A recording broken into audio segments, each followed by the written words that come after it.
Did you know that there are 1.5 million prostate cancer cases worldwide with over 397,000 deaths in 2022?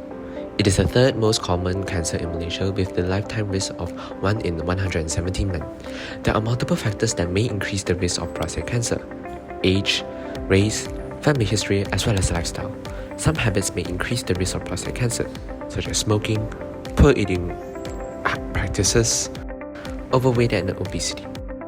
Some may lower the chances.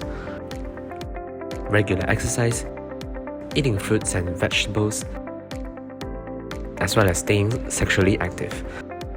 So what is prostate cancer? Prostate cancer is a type of cancer that affects the prostate gland, a tiny walnut-shaped gland in men that produces seminal fluids. Symptoms may include trouble urinating, blood in urine or semen, as well as erectile dysfunction. Sometimes, some genes may even be involved in prostate cancer. Tumor suppressor genes are genes that regulate cell growth. If these genes don't work properly, it may lead to cancer. BRCA1, BRCA2, HOXB13, NBN, as well as TP53. Mutations in these genes could give rise to prostate cancer. Early stages of prostate cancer can be treated with surgery, while radiation therapy and chemotherapy are required in the later stages.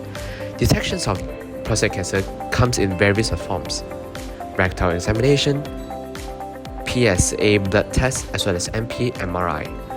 Remember to adopt healthy habits as well as contact your doctors for any unusual symptoms.